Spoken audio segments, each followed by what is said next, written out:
Hey everybody, DM Jim here, and welcome to a new episode of the Tabletop Engineer. Well, my kids are out of school as of today.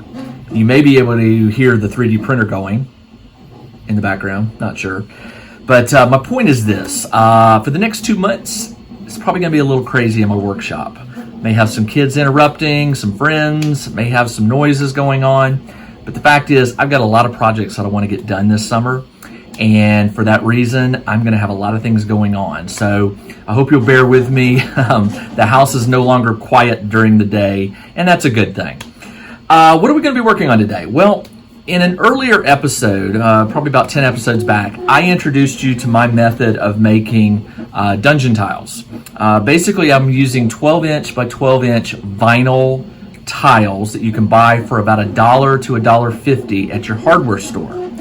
And you basically cut these into whatever dimensions you want. 2x2, 3x3, 4x4, 6x6. In that earlier video, however, I didn't make an error, but I came up with the wrong solution for making them. You can still make them following the instructions in that video. But since then, I have been playing with these tiles off and on, and I've come to find some better ways of making them. So I'm going to call this Vinyl Dungeon Tile 2.0, okay?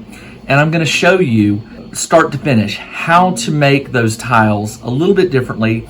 And since I missed in that first episode how to make walls and corridor walls and things like that, corner walls, corridor walls, I'm going to show you how to do that in this video. I have played with about 5 different methods for making walls for these tiles.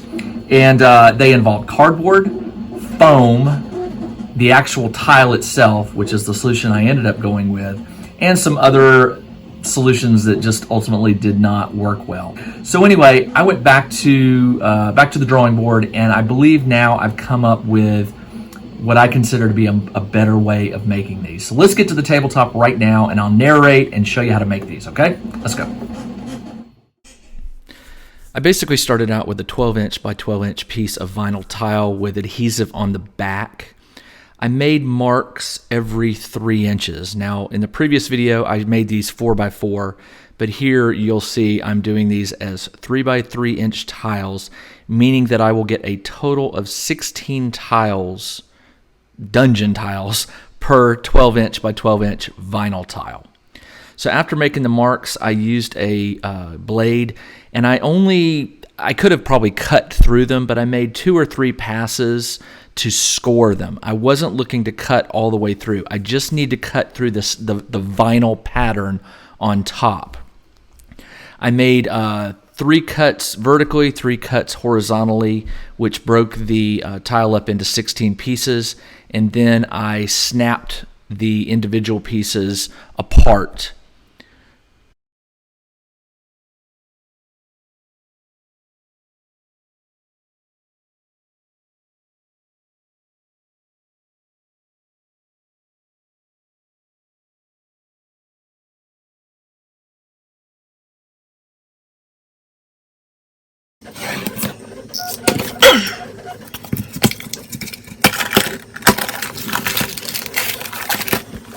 As you can see here, after scoring, I just simply snap them off, and then I'm sticking them down to some shelf liner that is kind of like a rubberized material.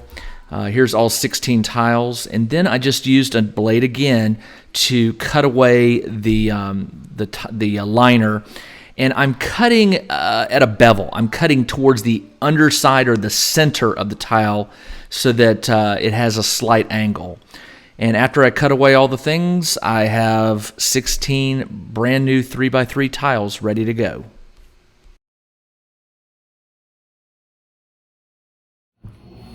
Okay, I just made 16 of these tiles, 16 in less than 7 minutes.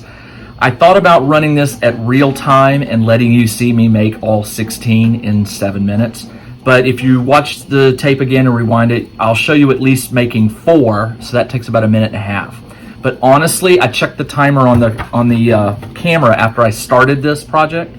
From start to finish, this was 7 minutes. Now granted, they're 3x3s and they have no walls, but I did them carefully so that they, butt up nice and smooth against each other. You probably also noticed, if you paid attention, when I was cutting the shelf liner, this rubberized shelf liner, when I was cutting it, I wasn't cutting it perpendicular to the ground. I was actually beveling the knife at an angle and coming in. It's probably going to be a little hard for you to see. I can see it. Well, actually, maybe right there if I get it real close. You can actually see that there is a slight bevel over here on this side. All four sides sort of have that bevel, and it allows these to sit very close together. If you don't bevel them, sometimes you'll have a little extra, and it'll keep them from butting up against each other, and you'll have a gap. So definitely you want to do that beveling. All right, so let me talk real quick about the differences between the first video and this video. In the previous video, I was going on the instructions I received from the guy at Home Depot. When I bought these vinyl tiles, okay, sticker on back, vinyl on the front, and then the sticky stuff underneath the paper. He told me that it was better to take the paper off, and cut from the back and break them that way. I think he had that wrong, and this is just based on my experience. I believe now cutting on the vinyl side, 2 or 3 scores, it will break the vinyl. If you score this properly, it will snap clean, and that will allow you to have these perfect, tile to tile. When I was doing it on the back, the problem there is when you take this paper off, it's very sticky. And I'm going to show you, well, I've been using this for quite a while now, but for a while there, my ruler had adhesive all on it, and it's taken a while for it to come off. I tried working it off with my fingers, but it was really tacky, and it's just using this over time, it has finally come off. But that adhesive on here stuck to my ruler, my square here, and it stayed for quite a long time. I recommend, if you're going to do these, cut on the front, not the back. That is the key difference from how I made them, the first ones, 1.0, and these 2.0s. The other difference is, the first ones I made were 4x4s. Not a big deal to go down to 3x3s, but there is a reason that I decided to go 3x3 instead of 4x4. And the reason I've gone down to a 3x3 is, ultimately, I'm going to get more of the materials to make those corners out of a single sheet of this than I did when I was doing a 4x4. It was just more efficient use of a single 12x12 inch sheet. So here's the deal. I now have 16 of these 3x3 tiles, and they're good heft. The rubber shelf liner on the back makes them so they don't slide on the table. And they're cut, I was very careful in my cutting to make them nice smooth lines so that they butt up against one another. These would be perfectly fine at my table if I wanted to throw a quick dungeon room down or a town or something. And these come in different materials. This is a light marble. Here is a dark marble. Wood, this one is a throwaway that I wasn't happy with, but this is wood material that I used a Sharpie on to create a pattern of planks that follow the wood grain. What I'm telling you is, if you go to the hardware store, you're going to find between a dozen, at my hardware store there were well over a dozen, closer to 2 dozen types of vinyl pattern. There's marble, dark marble, light marble, grays, darks, there were woods, there were I don't know what all the materials were, but there's a large selection. So you could easily make yourself, here's 16. These together will form a 12x12 inch area. You could go for, this was $1.29, by the way, for that sheet, okay? 16 of these for $1.29. You could go and grab 8 different patterns of these 12x12s, spend about $10 to $12, and you would have 16 tiles of a variety of textures to bring to your table if you're a DM, or if you're a war gamer, these might be of interest to you as well. But ultimately, what you're going to want to do is pick a color for your tile, and then pick a different color for the walls that you want to do. Just to show you, here is a light on light. Here is a dark with a light. If you have a preference, go for it. What I'm going to do is I'm going to use my light 3x3s, and I'm going to use a dark wall for them. So the opposite of this one, it'll be the mirror, light and dark. So let's go back to the table and let me show you and narrate how I took care of cutting the walls and the quarter sections. Let's go to the table. To make the corners or the walls, what I basically did was just make markings every 1/2 inch. And what you're going to do is you're going to cut an L-shaped piece that is 1/2 inch wide, and it's 12 by 12 on its long legs. So here I am scoring it and breaking it. I actually broke the piece. If you look carefully, I broke it too hard, so one leg is short. And then I cut apart the 3 inch by 3 inch corner, stuck it down, and with the remaining piece, I cut that into 2 3-inch pieces that were placed to make corridors. Okay, now you saw how I cut basically from a tile piece like this. I cut a 1/2 inch wide strip going up and over, making basically an L-shaped. And I took that 3 by 3 corner and I used it to make a corner piece, okay?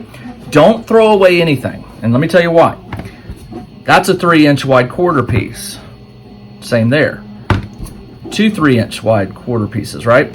What you're going to find is as this piece begins, as you start working your way down a tile, you're going to start in one corner, right? And you're going to start working, you're going to make a 3 by 3 1/2 inch. Then you're going to do it again and again and again. As this L-shaped 3 by 3 piece starts moving across, you're going to have shorter lengths, the left and going down and going across. You're going to have shorter lengths of this stuff, right? But again, don't throw it away, because as those pieces get shorter, you're going to be able to do things like this piece. This is a dead end. So it's the 3 by 3, but this is not a 3 inch piece. This is a 2.5 inch section right here. See, it butts up against, you can see the line right there. By saving those shorter pieces, you can do stuff like this. Now, if I wanted to make a secret room or whatever that was, just like this 3 by 3, I would need a 2 inch piece to fit in there between these 1/2 inch. So waste not, want not. Save these pieces as much as you can, and you'll start finding ways that you can use them to make additional tiles.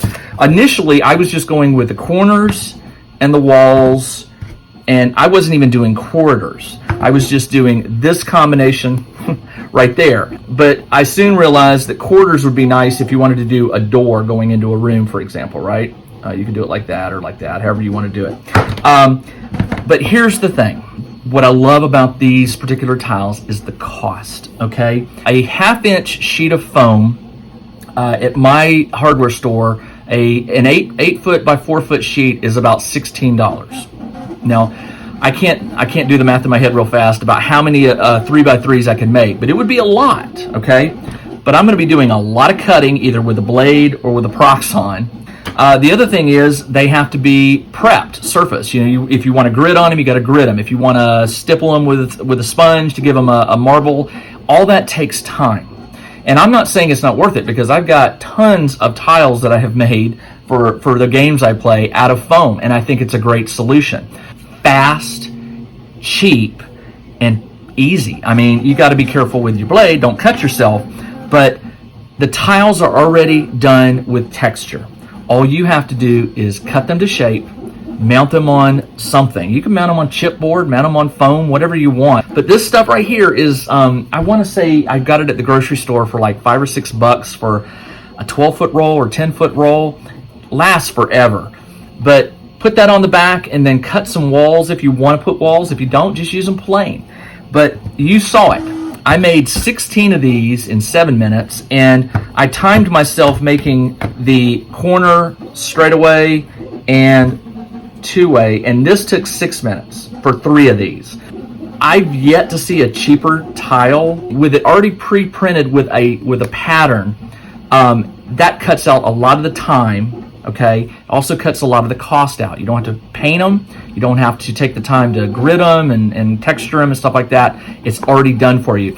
And let's be honest, they're pretty solid, and with this rubber material on bottom, they stay put when you stick them down. So I'm going to sign off now. I'll be back next week with a new video.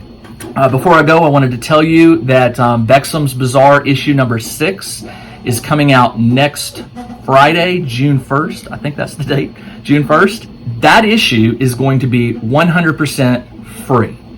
I am going to make it free on Drive-Thru RPG. You can download your copy if you're a subscriber, and you get it through Drive-Thru or through the Dropbox link that I make for you. Feel free to send that PDF to anyone you like. Give it away. Give it, put it on your own websites. That issue is meant for the world to see what Bexham's Bizarre magazine is about. You can also check me out at the Tabletop Engineer Facebook page. I do a lot of, I won't say a lot, but I do live events there, a lot of live crafting. I'll just get on live and I'll make something, and you'll see me making mistakes. You'll see me changing my mind and all kinds of fun stuff. And I do talk and interact with the people who chime in. So please join me over there. I usually announce when I'm going to do a live event, either the day before or the early morning, and I'll tell you what time Eastern. I'm in Atlanta, Eastern time. I'll tell you what time I'm going to be doing it. But if you like to watch live crafting, you may want to join the Facebook page and check it out. I have fun doing it, and I have no intention of stopping. I started it while I was taking some time away from the YouTube videos when I was sick, and I just enjoyed it. It was fun getting on there and chatting with people online and letting them make suggestions and things like that. I've had votes on should I do it this way or this way and stuff like that. Dungeon Tiles, Vinyl Dungeon Tiles 2.0. I hope you make a ton of these. Let me know if the method works for you. If you find something different that works better, cheaper, or maybe a different way of making them, I would love to hear it. Please share it with me, and I will credit you, and maybe I'll do another follow-up video and show people how to do this, okay? That's it for me. I will see you next week. This is DM Jim. Take care.